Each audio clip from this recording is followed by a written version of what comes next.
السلام علیکم ناظرین، میں ہوں منصور علی خان۔ پروگرام میں آپ کو خوش آمدید کہیں گے۔ ناظرین، تاریخ کے اوراق گواہ ہیں کہ سلطنتوں کے عروج و زوال کی داستانیں اکثر رات کی خاموشی میں لکھی جاتی ہیں، لیکن آج کی رات خاموش نہیں ہے۔ اس وقت دنیا کی گھڑیاں ایسا وقت بتا رہی ہیں جہاں ایک طرف امن کی آخری امید ہے اور دوسری طرف رواں صدی کے سب سے بڑی تباہی۔ مشرق وسطیٰ کے تپتے ہوئے صحراؤں اور کی تپش سے جنم لینے والی چنگاریاں اب ایک عالمی جنگ کے دہانے پر کھڑے اس آتش فشاں میں بدل چکی ہیں، جس کی تپش واشنگٹن کے ایوانوں سے لے کر تہران کی گلیوں تک سب کچھ خاکستر کرنے کی صلاحیت رکھتی ہے۔ صورتحال کی سنگینی کا اندازہ اس بات سے لگایا جا سکتا ہے کہ گزشتہ روز ایک اہم پریس کانفرنس میں ایران کو پاکستانی وقت کے مطابق کل صبح 5 بجے تک کی حتمی ڈیڈ لائن دینے کے بعد امریکی صدر ڈونلڈ ٹرمپ نے دوبارہ ٹروتھ سوشل پر کی گئی اپنی ایک پوسٹ میں ایران کو دھمکی دی ہے کہ آج رات ایک پوری تہذیب ختم ہو جائے گی۔ نہیں چاہتا کہ ایسا ہو، لیکن غالباً ایسا ہی ہوگا۔ دوسری جانب برطانوی خبر رساں ایجنسی رائٹرز کے مطابق امریکہ نے ایران کے جزیرہ خارق پر حملہ کر دیا ہے، جہاں امریکہ نے 50 سے زائد فوجی اہداف کو نشانہ بنایا ہے۔ اس بڑھتی ہوئی کشیدگی میں تہران کے تیور بھی بتا رہے ہیں کہ اس نے گھٹنے ٹیکنے سے صاف انکار کر دیا ہے۔ ایرانی صدر مسعود پزشکیان نے اپنے ٹویٹ میں اعلان کیا ہے کہ 1,40,00,000 ایرانی رضاکار وطن پر جان نثار کرنے کو تیار ہیں، جبکہ ایرانی عسکری قیادت نے ٹرمپ کے بیانات کو امریکی ذلت اور رسوائی کا اعتراف قرار دے کر یہ ثابت کر دیا ہے کہ اگر واشنگٹن کے پاس ٹیکنالوجی ہے تو تہران کے پاس مزاحمت کی وہ دیوار ہے جسے گرانا ناممکن ہے۔ ناظرین، ان تلخیوں کے درمیان پاکستان سے امید کی ایک ایسی کرن نکلی ہے جس میں عالمی سطح پر امن کا گیٹ وے قرار دیا جا رہا ہے۔ پاکستان میں تعینات ایرانی سفیر رضا امیری مقدم کا یہ دعویٰ ہے کہ پاکستان کی سفارتکاری فیصلہ کن مرحلے میں داخل ہو چکی ہے۔ اس وقت اہمیت اختیار کر گیا ہے جب خود صدر ٹرمپ نے بہترین ممالک کی ثالثی کا اعتراف کیا۔ خطے کی تیزی سے بدلتی ہوئی صورتحال کے تناظر میں آج فیلڈ مارشل عاصم منیر کی زیر صدارت 274ویں کور کمانڈرز کانفرنس منعقد ہوئی، جس میں جہاں آپریشن غزب للحق کے ذریعے دہشت گردی کے مکمل خاتمے کا عزم دہرایا گیا، وہاں سعودی عرب کے صنعتی مراکز پر ایرانی حملوں کی شدید مذمت کرتے ہوئے اسے امن کوششوں کے لیے زہر قاتل قرار دیا گیا۔ فورم نے واضح کیا کہ پاکستان ایک ریجنل سیکیورٹی سٹیبلائزر کے طور پر سعودی عرب کے تحمل کو سراہتا ہے اور خطے میں کسی بھی بلا جواز جارحیت کے خلاف اصولی سفارتکاری پر کاربند ہے۔ اسی موضوع کے اوپر مزید بات کریں گے، اپنے پینلسٹ کی انٹروڈکشن کراؤں گا۔ ہمارے ساتھ موجود ہیں سینئر جرنلسٹ اور تجزیہ کار انس ملک صاحب، اور ان کے ساتھ ساتھ ہمیں امریکہ سے جوائن کر رہی ہیں سینئر تجزیہ کار عائزہ عرفان صاحبہ۔ بہت بہت شکریہ دونوں کا۔ عائزہ صاحبہ، سب سے پہلے آپ سے ڈسکس کرنا چاہیں گے، ڈونلڈ ٹرمپ نے ویسے تو ڈیڈ لائن جو ہے وہ آنے والی پاکستانی وقت کے مطابق صبح 5 بجے تک کی اور ایسٹرن اسٹینڈرڈ ٹائم کے مطابق جو ہے وہ 8 بجے تک کی دی ہوئی تھی، لیکن اس سے پہلے ہی ایران کے اوپر جو ہے وہ اٹیک ہوئے ہیں اور خاص طور پہ جو خارق جزیرہ ہے اس کے اوپر اٹیک ہو گیا ہے۔ کیا یہ کہا جا سکتا ہے کہ دوبارہ جو ہے یہ سلسلہ اب شروع ہو چکا ہے، ڈیڈ لائن کا ویٹ نہیں کیا جائے گا؟ دیکھیے، جہاں تک آفیشیل سٹیٹمنٹ ہے تو جے ڈی وینس جو نائب صدر ہیں امریکہ کے، ان کا کہنا ہے کہ ابھی تک ہماری یہ پالیسی چینج ریپرزینٹ نہیں کرتا خارق آئی لینڈ پہ جو اٹیک ہے، تو اس لیے یہ کہنا تو قبل از وقت ہے کہ امریکہ نے وہ جو اسٹریٹجی جو دھمکی صدر ٹرمپ نے دی ہے اس کے اوپر عمل درآمد شروع کر دیا ہے۔ ٹھیک۔ اور صدر ٹرمپ نے کل جو اپنی پریس کانفرنس کی اس میں آج رات کے اٹیکس کے متعلق بڑا کلیئر کٹ بتایا کہ ہم 4 گھنٹے کا ہمارا ایک پورا ایک ٹائم ہے جس کے اندر ہم سب کچھ تباہ و برباد کر دیں گے۔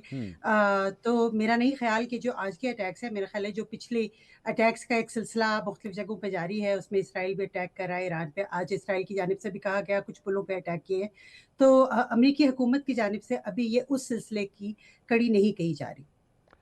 انس ملک صاحب، یہ جو کچھ بھی ہوا ہے اب تک کی صورتحال اور خاص طور پہ پچھلے 24 گھنٹے میں امید کی کرن موجود تھی کہ جناب کسی قسم کے مذاکرات کے ذریعے جو ہے وہ چیزوں کو ریزالو کر لیا جائے گا۔ کین وی سے کہ اب we are past that stage اور اب کوئی امید نہیں ہے، یا آپ کو لگتا ہے کہ اب چند گھنٹے باقی ہیں، ابھی بھی کچھ نہ کچھ ہو سکتا ہے؟ بہت بہت شکریہ منصور صاحب فار ہیونگ می آن دا شو۔ دیکھیں، میری اب سے تھوڑی دیر پہلے کچھ دیر قبل انٹرلاکیٹرز سے بھی بات چیت ہوئی، اور انٹرلاکیٹرز جو کہ غیر ملکی انٹرلاکیٹرز ہیں، ان کا یہی کہنا ہے کہ پاکستان کی جانب سے جو ابھی بھی جو سیز فائر اور جو سیسیشن آف ہاسٹیلیٹیز کا جو ایفرٹس ہیں وہ جاری ہیں، ڈسپائٹ یہ جو اٹیکس ہوئے ہیں سعودی عرب میں، یو اے ای کے اندر اٹیکس ہوئے ہیں اور خرق میں جو اٹیکس ہوئے ہیں، اس کے باوجود جو بات چیت کا سلسلہ ہے وہ جاری ہے۔ تھوڑی سی امید کم ہوئی ہے لیکن امید ختم نہیں ہوئی ہے۔ جب تک میں آپ سے بات کر رہا ہوں اس وقت بھی سفارتکاری کا جو سلسلہ ہے وہ جاری ہے۔ جو میری انڈرسٹینڈنگ ہے انٹرلاکیٹر سے بات بات کر کے وہ کانسٹنٹ بیک اینڈ فورتھ جو ہے وہ ایکسچینجز چل رہے ہیں کسی بھی طرح کی ایک ٹیمپریری جو ہے وہ سیز فائر ارینجمنٹ کیے جانے کے لیے اور ایک temporary reopening of strait of Hormuz کے جانے کے لیے. یہ میری انڈرسٹینڈنگ ہے جو کہ اب تک میں خاص کر پایا ہوں. لیکن یہ جو اٹیکس ہوئے ہیں گزشتہ رات اور آج اور پھر امریکہ کی جانب سے بھی جو آج اٹیک کیا گیا ہے خرق پہ, اس کو انٹرلوکیٹرز کی جانب سے ایک ٹرم جس طرح ڈیفائن کی جاتی ہے ایسکیلیٹ ٹو ڈی ایسکیلیٹ, وہ اس کے طور پہ دیکھا جا رہا ہے کہ یہ آخری وہ شاٹس ہیں. دونوں سائڈز دکھا رہی ہیں کہ ان کی اسٹرینتھ کم نہیں ہوئی ہے اور خدا نخواستہ اگر نیگوسیشنز ختم ہوتے ہیں تو پھر وہ اس ایسکیلیشن کی طرف جا سکتے ہیں. تو انٹرلوکیٹرز اس وقت جب تک میں آپ سے بات کر رہا ہوں تھوڑی سی امید ان کی کم ضرور ہوئی ہے لیکن ان کی امید ختم نہیں ہوئی ہے. اور یہ جو Pakistan lead Pakistan driven process ہے جس میں ترکی اور مصر کے وزراء خارجہ اور ان کی لیڈرشپ بھی شامل ہے, وہ اب تک جب تک میں آپ سے بات کر رہا ہوں اس کے اوپر کافی زیادہ ہوپفل ہیں کہ اگلے چند گھنٹوں کے اندر کچھ نہ کچھ کوئی بڑا ہیڈ وے جو ہے وہ ضرور آ سکتا ہے. منصور صاحب. عائزہ صاحبہ, اس سارے معاملے میں ہم نے ڈونلڈ ٹرمپ کی کل کی جو پریس کانفرنس تھی ہم نے وہ بھی دیکھی, بڑی اگریسو باڈی لینگویج جو ہے وہ اس کے اندر نظر آ رہی تھی. ایون تو ایک چیز میں نے نوٹ کی کہ انہوں نے ان ہونے والے مذاکرات کے اوپر کامنٹ نہیں کیا. ان سے 2-3 دفعہ ایکچولی جرنلسٹ نے سوال کیا but he actually try to duck it کہ اس کی ڈیٹیلز میں نہ جائیں. اور ساتھ ہی ساتھ پچھلے 24 گھنٹے میں ہمیں یہ خبر بھی آئی کہ ایران کی جانب سے بھی جو ہے وہ ایک کاؤنٹر پروپوزل جو ہے وہ میز کے اوپر رکھا گیا. اس کا مطلب ہے کہ انگیجمنٹ جاری ہے. ڈونلڈ ٹرمپ اس سے پہلے بھی اپنی ڈیڈ لائنز کو ایکسٹینڈ کرتے رہے. از دیر اے چانس کہ actually he would do that again? دیکھیے اس پوری جنگ میں یا اس پورے جو ایسکلیشن ہے اس میں جو ہم نے چیز دیکھی وہ ہے کہ ایک سائیکولوجیکلی پلے کرنے کی بہت کوشش کر رہے ہیں صدر ڈونلڈ ٹرمپ. اور بظاہر تو یہ لگتا ہے کہ ابھی بھی مذاکرات چل رہے ہیں. ابھی جے ڈی وینس نے بھی کہا, لیکن ابھی میں دیکھ رہی تھی نیو یارک ٹائمز نے ایک جو رپورٹ کیا ہے, نیو یارک ٹائمز کے ایک رپورٹر نے, کہ ایران نے کہا ہے کہ it would no longer engage in ceasefire talks according to 3 Iranian officials. So یہ بھی ریسنٹ نیوز ہے اور اگر ایسا ہے تو پھر یہ معاملات جو ہے کسی اور طرف جا سکتے ہیں. لیکن صدر ٹرمپ اپنے آپ کو ڈیل میکر کہتے ہیں, وہ پیس کے علمبردار بھی بننا چاہتے ہیں اور ایٹ ہوم جو ہے ان کا جو ہوم فرنٹ ہے اس پہ اس حوالے سے امریکی بڑی تعداد میں چاہتے ہیں کہ امریکہ اس جنگ سے باہر نکل آئے, چاہے وہ جیت رہا ہے ہار رہا ہے. اور جو بظاہر نظر آتی ہے صدر ٹرمپ کی پالیسیز پچھلے جب سے انہوں نے یہ ٹرم سنبھالی ہے اس میں ان کو انٹرنیشنلی ان کے بارے میں کیا سوچا جا رہا ہے اس سے زیادہ لگتا ہے کہ ان کو اپنے ووٹر بیس کا سپورٹ زیادہ چاہیے ہوتا ہے. اور ان کا ووٹر بیس ابھی بھی 34% لوگ جو ہے وہ صدر ٹرمپ کے اس تمام معاملات کے معاملے میں حق میں ہیں. تو صدر ٹرمپ جو بھی کریں گے وہ یہ چاہیں گے کہ وہ یہاں پہ ہوم فرنٹ پہ وہ اپنے آپ کو ثابت کر دیں اور اس کے لیے ان کے پاس کافی مواد ہے جس میں وہ امریکہ کو گریٹ ثابت کرنے کے لیے جس طرح کا ان کا ووٹر بیس ہے وہ اس کر سکتے ہیں. تو اگر میرا نہیں خیال جو انالیسس نظر آ رہا ہے جو اس وقت یہاں پہ بات چیت ہو رہی ہے اس میں تو یہی لگتا ہے کہ یہ حملے نہیں ہوں گے. اور بہت زیادہ آج حکیم جیفریز نے ابھی تھوڑی دیر پہلے یہ بھی کہا ہے کہ ہم دوبارہ جو ہے ہمیں 1-2 ووٹ اور چاہیے ریپبلکنس کے, اور ہم صدر ٹرمپ کی یہ جو ایران میں انہوں نے حملے شروع کیے ہیں اس کو روکوانا چاہتے ہیں کانگریس کے فرنٹ پہ. تو صدر Trump is under a lot of pressure, so he is trying to play a psychological game. لیکن ایٹ دا سیم ٹائم ہم ایران کی جانب سے دیکھتے ہیں کہ they are very smart negotiators, اور انہوں نے وہ جو ایک سائیکولوجیکل پریشر ہے وہ لینے سے انکار کر دیا. لیکن صدر ٹرمپ کہیں نہ کہیں ڈیل بنانا چاہیں گے because he would like to be called as a deal maker. He would like to be called as a deal maker. لیکن انس یہاں پہ کیا واقعی گراؤنڈ ریالٹی یہی ہے کہ بیسکلی پش جو ہے وہ امریکہ کی طرف سے ہے کہ let's go for a deal, اور ایران جو ہے وہ بیسکلی اس بائنڈ گیم میں آ نہیں رہا, اینڈ دیٹ ایبسلیوٹلی ڈینائنگ دس, یعنی کہ وہ انٹرسٹڈ ہی نہیں ہے. کیا یہی صورتحال ہے یا آپ کو لگتا ہے کہ ایران کے اندر بھی انٹرسٹ موجود ہے کہ yes we should go for a deal, کافی بمبارمنٹ ہو گئی, کافی نقصان ہو گیا, اب معاملات کو طے کرنا چاہیے؟ دیکھیں منصور صاحب, جیسے عائشہ صاحبہ نے بتایا کہ وہ بالکل ڈیل یو ایس سائڈ جو ہے ڈیل کے لیے بہت زیادہ انٹرسٹڈ ہے, اور یہ ریسپراسٹی جو ہے پاکستان کی انیشیٹو پر وہ سب سے پہلے امریکہ کی جانب سے دی گئی. تو امریکی سائڈ جو ہے وہ بالکل ان دی انٹرسٹ آف پیس, امن کی خاطر جو ہے وہ آگے بڑھنا چاہ رہی ہے. جہاں تک ایران کی بات کی جا رہی ہے تو ایران میں ڈیوائیڈڈ ہاؤس ہمیں نظر آتا ہے. کبھی وہ کہتے ہیں کہ انسان ایک پوائنٹ پر پروپیگنڈے کا اتنا شکار ہوتا ہے کہ وہ اپنے پروپیگنڈے اپنے کو بھی بلیو کرنے لگتا ہے. میرے خیال سے ایران کی ایک سائڈ جو ہے وہ اس ایلوژن میں ضرور ہے کہ انہوں نے بالکل امریکہ کو تباہ کر دیا ہے, برباد کر دیا ہے, جو کہ آف کورس ایسا نہیں ہے. اور وہ ایک سیکشن کا یہ ضرور ماننا ہے کہ اگر امریکہ مذاکرات کے لیے تیار ہے تو اس لیے کہ امریکہ کسی طرح جو ہے وہ ڈر گیا ہے یا پھر وہ اسٹیپ بیک کرنا چاہتا ہے. نیچرلی امریکی سائڈ کا یہ ٹیک نہیں ہے اس پورے معاملے کے اوپر. اس لیے ایران میں جو ایک سائڈ ہے, ایون پاسداران کے اندر یا سپاہ کے اندر ایک سائڈ ہے, وہ ضرور پش کر رہی ہے کہ ٹاکس کریں, لیکن جو ہارڈ لائنر جسے ہم کہتے ہیں وہ ابھی تک پریویل کر رہے ہیں. اور گزشتہ 24 گھنٹوں میں ہونے والی بات چیت, جو بھی انٹرلاکیٹرز کی بات چیت ہوئی ہے, اس کا نتیجہ یہی ہے یا اس کی سمری یہی ہے, خلاصہ یہی ہے کہ کسی طرح ان ہارڈ لائنرز کو اس بات کو باور کرایا جائے کہ یہ انٹرسٹ آف پیس ہے, اسٹیبلٹی ہے, اور ایران کے ہی حق میں ہے کہ اگر یہ کانفلکٹ آگے نہیں بڑھتا تو بہتر یہی ہوگا کہ یہ خطے کے لیے اور اسٹریٹ آف ہارموز اور اوور آل جو دنیا جس طرح سے کرائسس سے گزر رہی ہے اس کی نارملائزیشن کی طرف چلے جائے گی. فی الحال ریشنلائزیشن جو ہے ہمیں کم نظر آتی ہے, but at the same time جیسے میں نے آپ کو بتایا کہ آج میری دوپہر میں ایک انٹرلاکیٹر سے بات ہوئی تو ان کا یہ کہنا تھا کہ ہم 75% جو ہیں وہ ایک معاہدے کے نزدیک آ چکے ہیں اور 25% جو ہے وہ تقریباً وہ بچا ہے. لیکن اس دوران ہی ہم نے دیکھا کہ جب یہ اٹیکس ہوئے سعودی عرب کے اور اس کے بعد جو ریاکشنز آئے اس کے بعد کم ہو گئے ہیں, لیکن سفارتکاری کی جو ونڈو ہے وہ ختم نہیں ہوئی ہے. ایران کی جانب سے بھی جو میسیجز کیے جا رہے ہیں وہ پبلک پوسچرنگ کے لیے کیے جا رہے ہیں, جیسے امریکی سائڈ سے پبلک. یہ میں سوری آپ کی بات کاٹ رہا ہوں, لیکن when you said کہ جی 75% جو ہے وہ چیزوں کے اوپر سیٹلمنٹ ہو گئی ہے, تو this means 25% رہتا ہے. Do you have any idea کہ وہ 25% sticking points کون سے ہیں جس پہ ایکچولی کوئی بات نہیں بن پا رہی؟ میرے خیال سے جو سب سے بڑا سٹیکنگ پوائنٹ ہے وہ ری اوپننگ آف اسٹریٹ آف ہارموز کو لے کر ہے. جس طرح ایرانی سائیڈ نے کل جب اپنے 10 پوائنٹس فارورڈ کیے تو اس میں ایک پروٹوکول فار اسٹریٹ آف ہارموز کی ری اوپننگ کے لیے تھا, اور جو ارینجمنٹ امریکہ کی جانب سے پروپوز کیا گیا ہے وہ ایران کے لیے ورکیبل نہیں ہے. میری انڈرسٹینڈنگ یہ ہے, میری سمجھ یہ ہے کہ ایک مڈ وے اگر تو بات چیت سکسیڈ کرے گی, جو کہ شاید نظر آ رہا ہے کہ کر جائے, تو مڈ وے جو مڈ پوائنٹ جو ہوگا وہ یہ ہوگا کہ ایک ٹیمپریری سیز فائر اور temporary reopening of the strait of Hormuz. اس کا نتیجہ یہ ہوگا کہ اگر 30 دن تک سیز فائر رہے گا اور 300 شپس پھنسے ہوئے ہیں اپنا ہارموز پہ, تو ان 300 شپس کو نکال لیں گے اور اس کے بعد, لیکن یہ ابھی سب پریلیمنری سٹیجز کے اوپر ہے, کیونکہ جتنا ٹائم قریب آتا جا رہا ہے اتنے زیادہ سٹیکس بڑھ رہے ہیں, تو ایران کے اوپر بھی کافی زیادہ پریشر بڑھ رہا ہے, انٹرلاکیٹرز کی جانب سے بھی پریشر بڑھایا جا رہا ہے, اپنا کراؤڈ استعمال کیا جا رہا ہے. اور جیسے میں نے آپ کو بتایا کہ اب تک سفارتکاری جو ہے وہ ختم نہیں ہوئی ہے, کم ضرور ہوئی ہے. اب آخری جو ہم نے سنا وہ یہی کہ امریکہ کی جانب سے ایک کاؤنٹر پروپوزل دیا گیا ہے, جے ڈی وینس نے جیسے کہا کہ ایران کا انتظار ہے, تو اب امید یہی ظاہر کی جا رہی ہے کہ اگلے چند گھنٹوں میں ایران کی جانب سے بھی کسی حد تک جواب آ جائے گا, اور شاید کسی frame work of understanding for cease fire جو کہ نومن کلیچر اس کا ہوگا, اس کے اوپر شاید اگری اپون کر لیا جائے. عائزہ صاحبہ, اگر ماضی کے امریکی صدور کو اٹھا کے دیکھا جائے, چاہے we start from the Vietnam war اور اس کے بعد آگے عراق وار کی بات کریں, افغانستان کی بات کریں, اب امریکی صدور نے جنگیں شروع تو کی, لیکن وقت کے ساتھ ساتھ ان کے اوپر اس بات کا پریشر آتا گیا کہ آپ کی ایگزٹ اسٹریٹجی کیا ہے, اس میں سے نکلنا کس طرح ہے.